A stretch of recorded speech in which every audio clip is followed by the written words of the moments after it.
Hi, I'm Draft, and I have a new Inside the Project for you. This one was due 2 years ago, had it not been for a fatal crash of my computer. And the song itself is 6 or 7 years old, but was released 3 years ago on mau5trap from an EP of mine called From Inside. And the track is called Slipping Away. So let's dive in.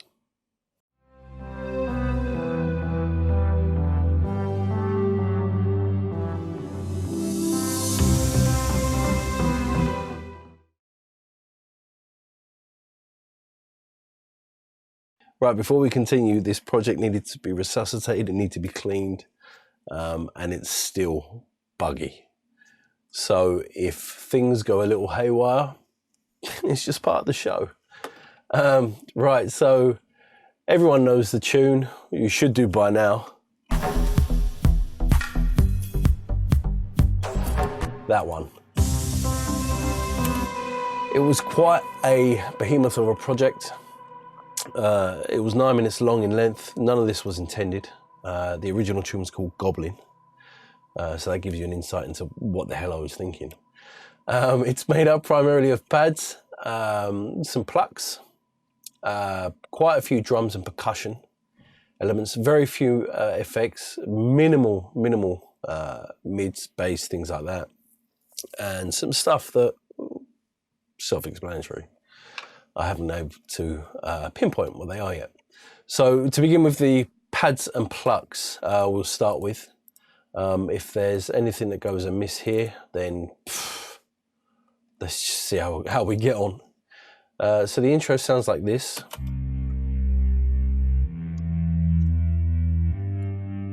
Very slow, very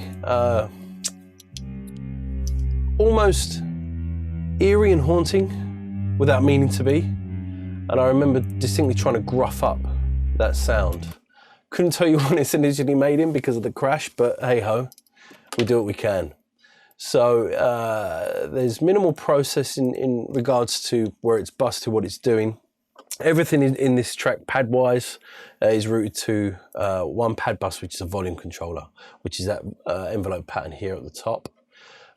In regards to this pad itself, it's EQ'd and some OTT for added distortion, a bit of beef.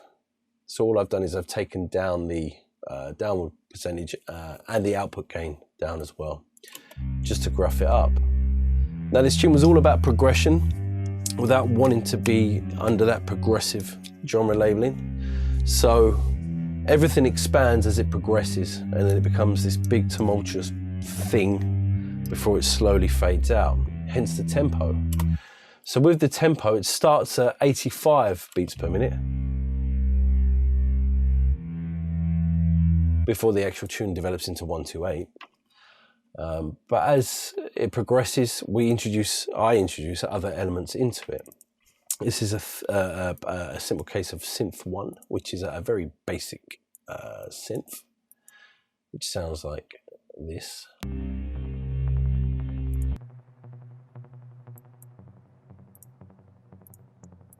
Very basic synth. I don't know where I got it from, how I got it. It's on here. It's called Phantom Lead, purely because I was in the process of creating one of those pluck sounds that Mouse does. And the main thing with this instrument is the delay. Otherwise, just a flat, simple pluck. Bit of reverb and some EQ and a multi-band compressor at the start. I went through a stage of, I don't know why, I went through a stage of putting multi-band compression at the start of things and trying to develop them from there.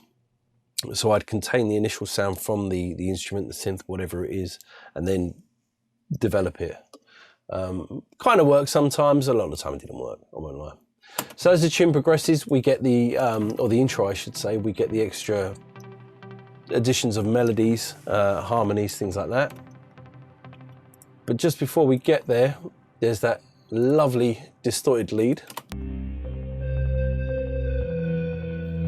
That was made in Absinthe, but it's the one lead that everyone from this track, the one stem or piece of it, the one layer that everyone always talks to me about or asks me about. And I won't lie, it's simple.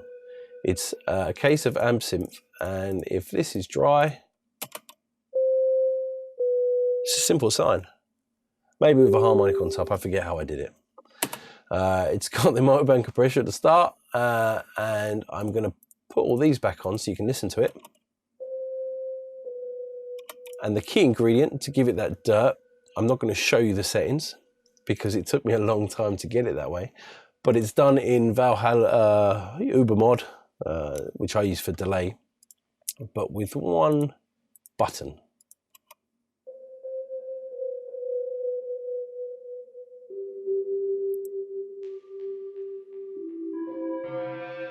Just like that.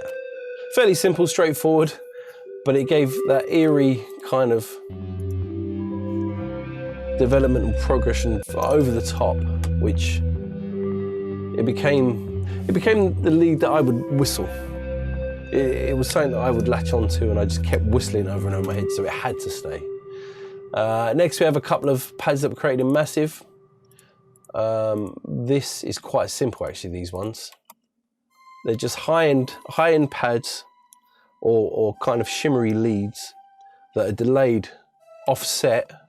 If I use the metronome,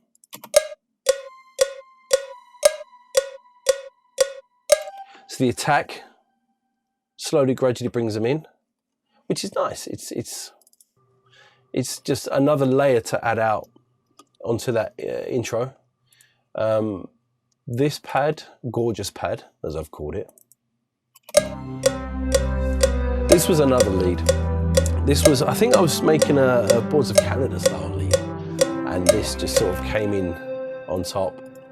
But it became another counter melody to essentially, it became a counter melody to the distorted lead. They kind of worked in harmony. One was soft and ushery, and one was a bit kind of gritty and gnarly, as you people say. Next one is some more pads. What ones are these? Oh, these are kind of like saw synth, just to pad out the high end of the intro.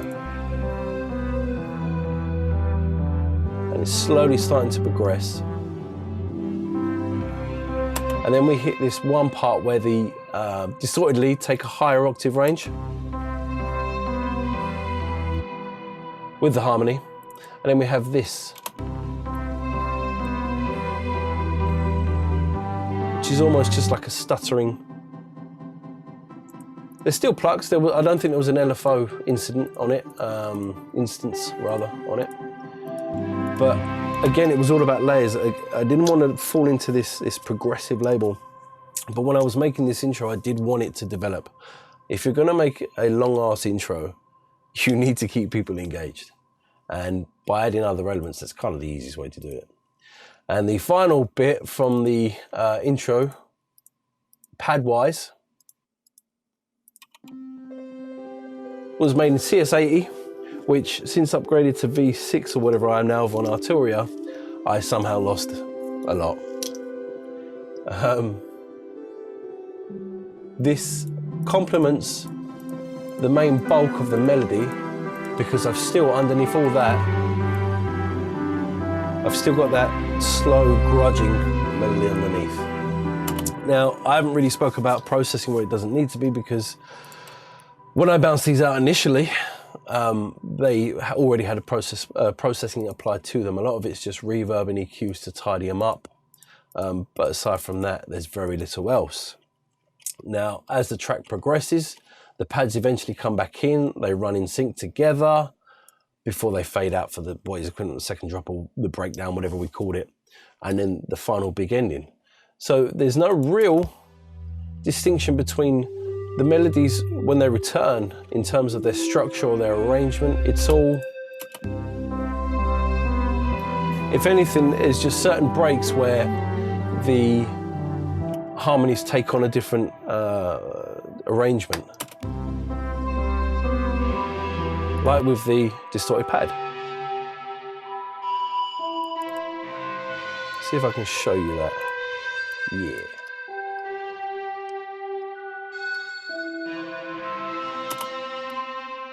And I mean, to be honest,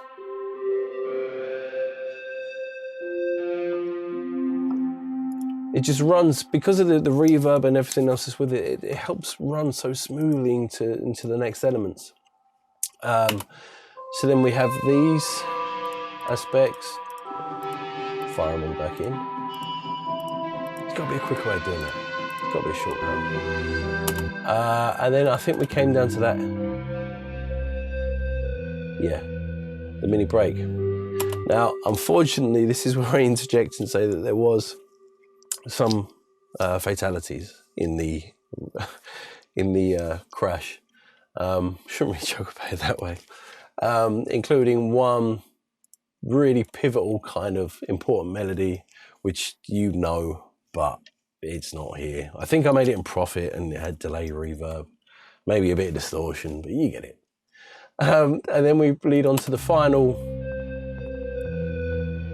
almost outro, as I call it, because the drums and everything else are still happening at this point. Then I bring everything back in, almost replicating the intro, essentially, before again introducing the harmonies, especially with the distorted pad.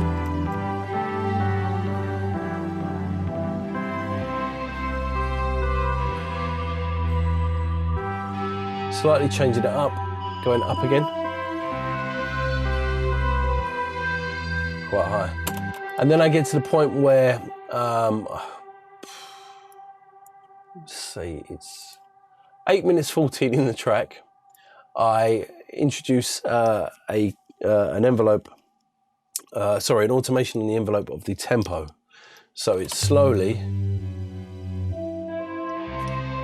brings the whole behemoth to a close.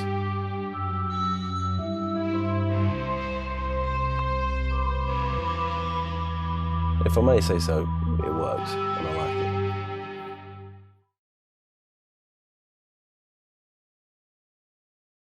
Right, so the plucks, which are what I consider to be the main core of the track, the main thesis of it.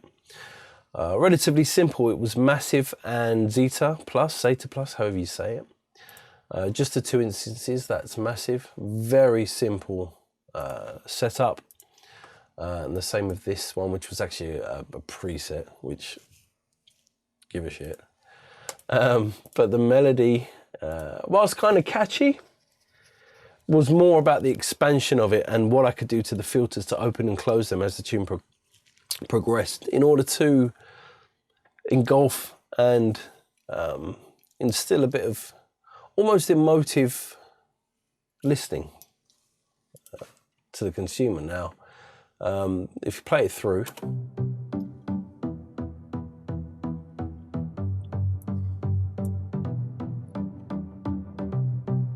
they're basically chords that I'd sat playing and enjoyed the delivery of them. But most importantly, as you heard then, is the envelopes, the automation on the envelopes that follow them. Now, forget the naming, it was just the easiest way I could do it. There's one that acts as a cutoff for Zeta. There's a delay, and then there's an additional delay after that. So if I look at a really dramatic section of automation,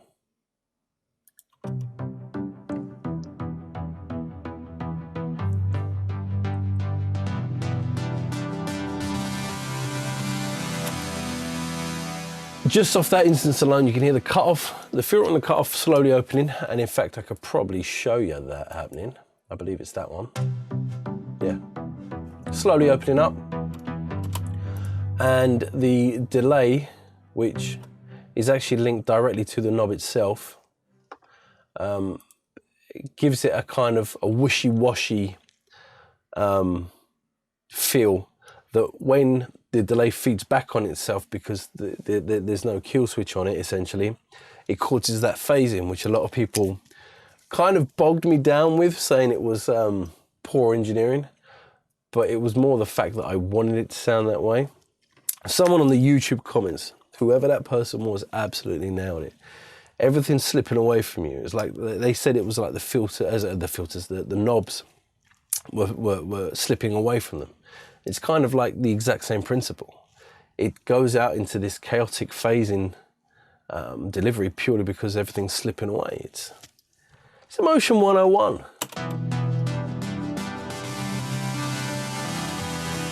And because of the delay, the reoccurring delay where everything's open, but obviously the tail and everything else that comes from it is too chaotic, so you can't have it open too much in the track. So it's literally just used on those very couple of instances before it comes back down.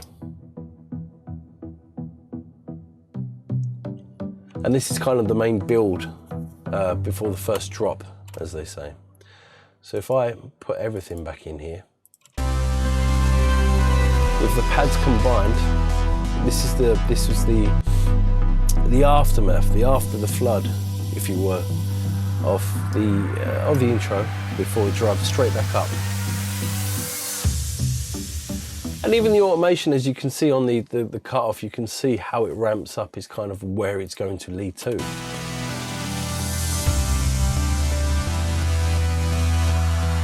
A lot of phasing down there because everything's open. And it shuts down.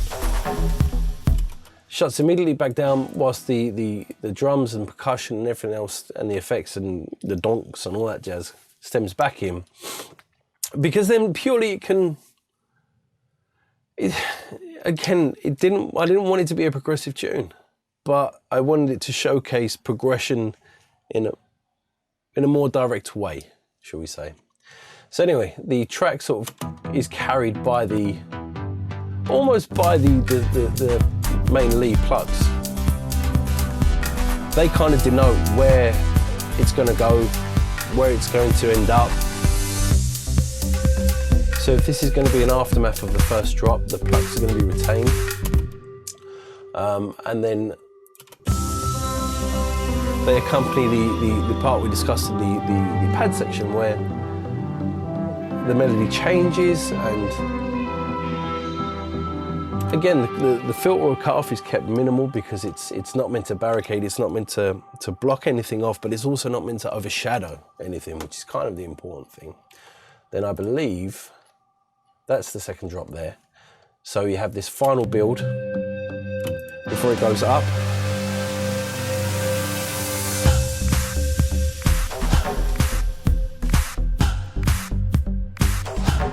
And then just rolls out with some kind of bog standard progression where it builds towards the end of the bars and then pulls itself straight back in.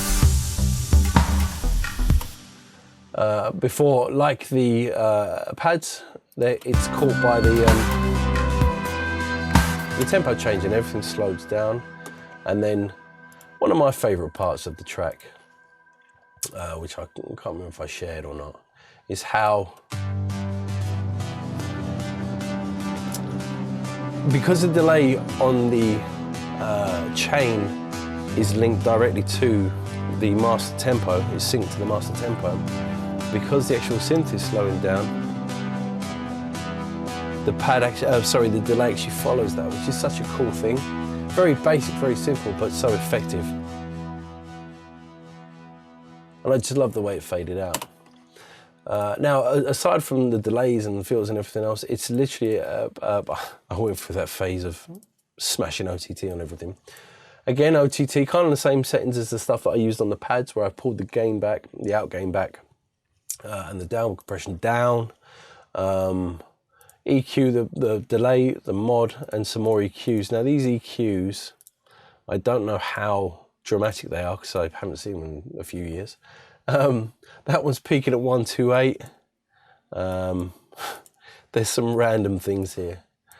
This one is kind of 161, so it's just below there. But the way they work in the chain is that I'm kind of pushing one and then I'm pulling back on the other. So I'm just keeping even that small pinnacle, which in my way works. So, but that is the bulk of the pads, of the PLUCKS.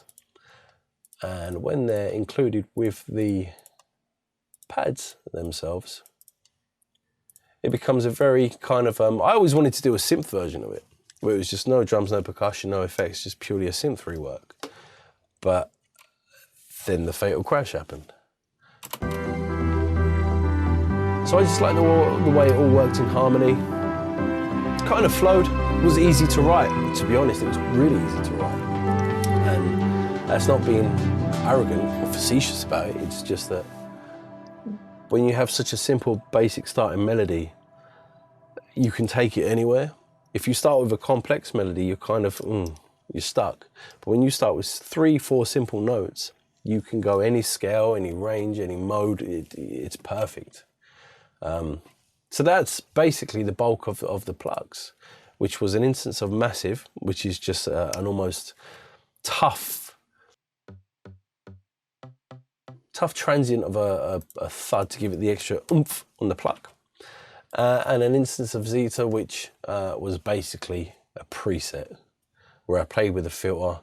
I might have done 1 or 2 other things. I don't want to change the preset because I don't want to break the project any further than it has been. But yeah, those are the PLUCKS.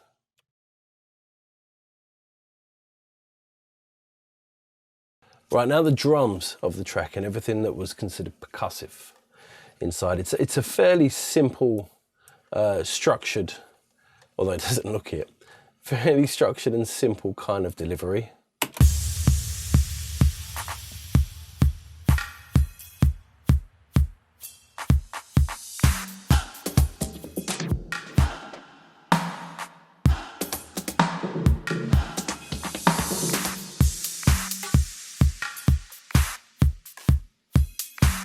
And so forth. There's a few core elements. Obviously, given the type of music it is, and it was intended to be, there's always going to be the kick drum driving it. There's some claps, and there's quite a few variations of claps in there just to keep it a bit more interesting. There's the hi-hats, which are kind of minimal, not too intrusive. Some rides, which I am a really big fan of ride cymbals. Anytime I get to use them, I will.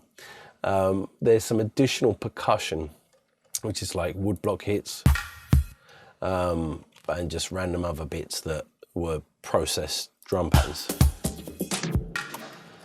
So, the drums are primarily what's this? It's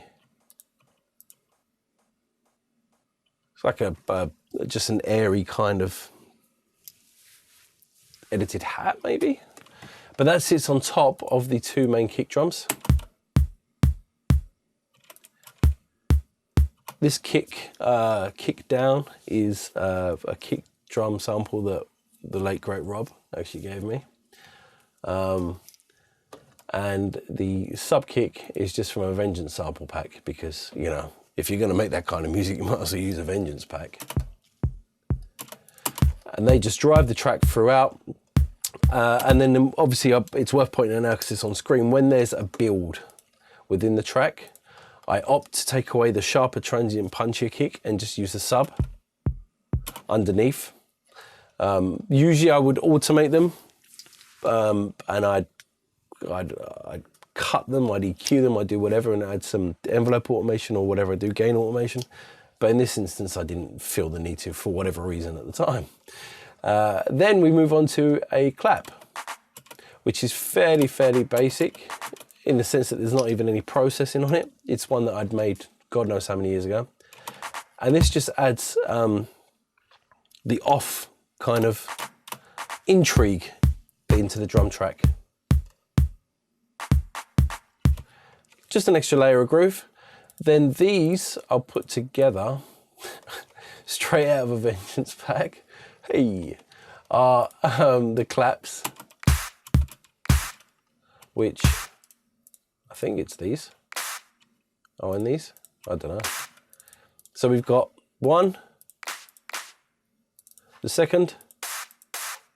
I always like those kind of white noisy claps, because they always hold they always hold the sustain a lot longer. It's a lot more obvious.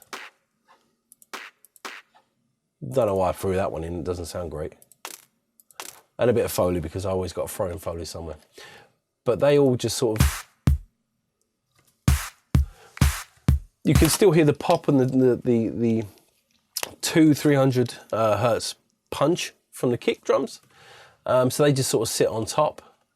And then I have this clap, which I've got 2 instances of them where towards the first sort of breakdown shuffle, as we'll call it, just an added layer of reverb. Not quite the Prida snare, but, or Prida snare, however, whatever his name is, Eric Prida, whatever. No offense. And then we've got the large. So when this odd pattern sort of slows down to halftime, it was just the same, I forget how I even made that snare drum, but it's just the same snare drum with the emphasis on the attack, but then the engulfing reverb is kind of tailored toward the lower end. Obviously the lower echelons of that frequency range are stripped out, but there's the main body is in the kind of the mid-range to give it a kind of echo chamber kind of feel. Then we have the hats. Now this hat, I believe, is my run on to the kick drums, my in-kick hat, as we'll call it now. Just sits on top and it helps aid in the transit. It kind of suckers in from the last bar and literally just hammers in that punch. And that should theoretically line up behind pretty much most kick drums on this track here that are used. We have a hat density. I probably wrote a song called Density and that's where I took it from. Fairly simple, and it's actually panned to the right because I probably thought it sounded great at the time, and it's obviously worked, let's not lie.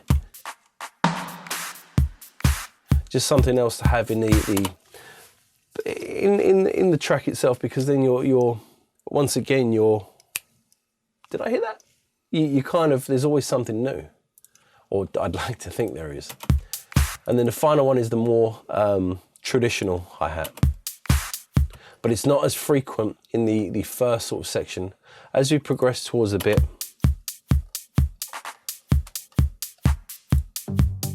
where the plucks are a bit more, it takes on the more formal house electro kind of vibe, which is obviously why I used it sparingly, because I didn't want to fall into that label. Anyway, the ride drums, the ride cymbals, sorry.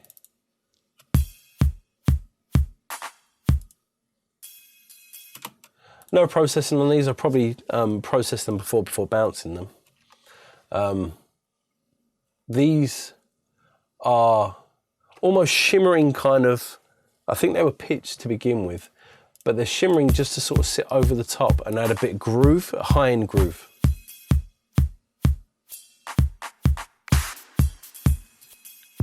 And I can tell by the sound of it that I'd obviously taken 2 or 3 different loops and I'd work them into one designated pattern, A, for velocity reasons, and B, for pitch reasons.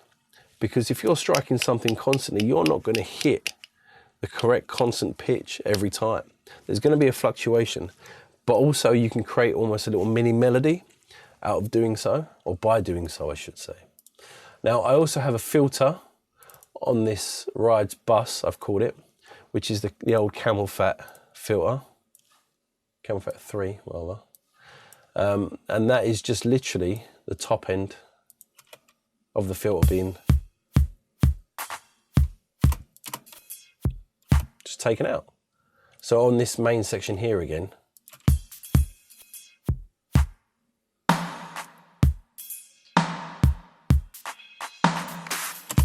before coming back in. Then we have some additional percussive elements which are very quiet.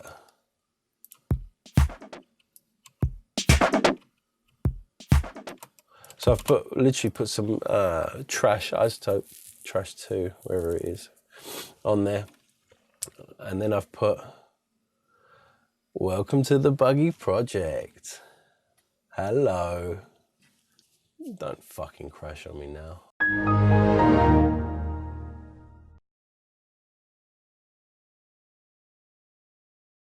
Right, the FX and the sub and bass we've combined because those were the two things that literally crashed the project initially. These effects are used sparingly. In fact, there's barely any. The first was taken from a plugin called Zebra, which I was shown a number of years ago now. It's a fairly simple kind of weird, it's kind of a panning kind of almost technological tinny kind of, almost robotic, and it has the filter over the top, and you'll be familiar in noting that that actually happens in that little breakdown section. So it plays in with the additional percussion and the rides with the filters. The second incident was Zebra frying, which I believe is meant to resemble a zebra kind of frying, which is really horrible to say. Then we have this weird techno-y, just a kind of almost not static, but not quite white noise, and not kind of that distortion, that vinyl effect, if you know what I mean. But it's just something that adds a bit more throughout the track, sprinkled here and there. It kind of gives it a bit more dirt, a bit more of a dirty feel to it. And then the final part of the effects, is a scrape, which is just me making noise and scraping it. Again, it's just little additional things that add to it, basically.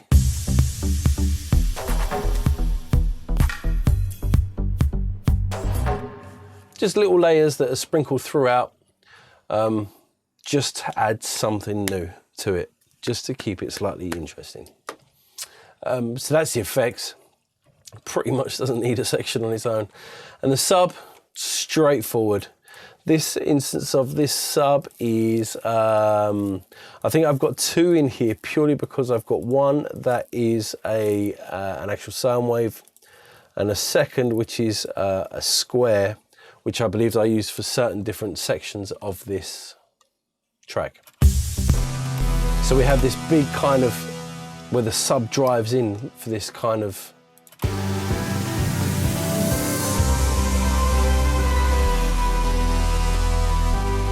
really emphasize before pitch dropping out at the end. And then we have the final kind of push just before the first drop, and then it pitches down. Before retaining the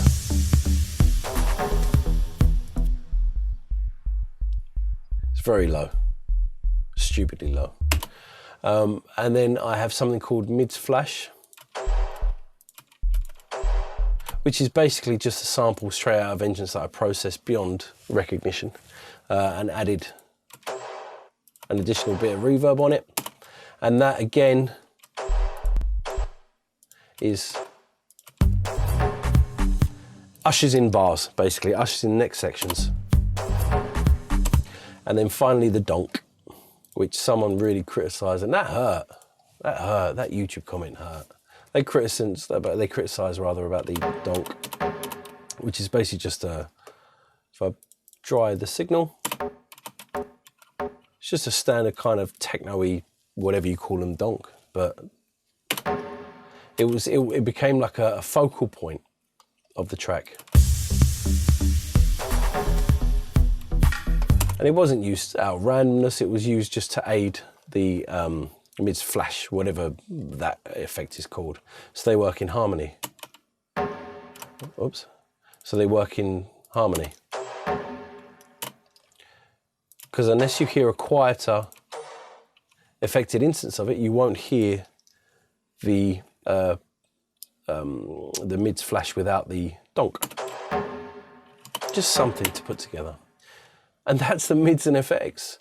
Down here, I don't know what these are, and I'm afraid to delete them just in case. That I can, but I'm not going to.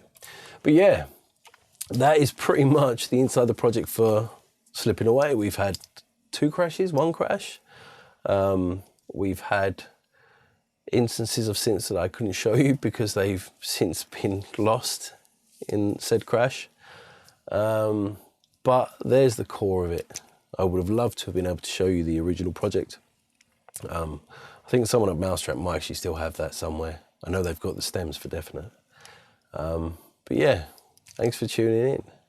And now I'm working on more and more inside the project. It's going to be a lot more active. And I'm working with YouTube.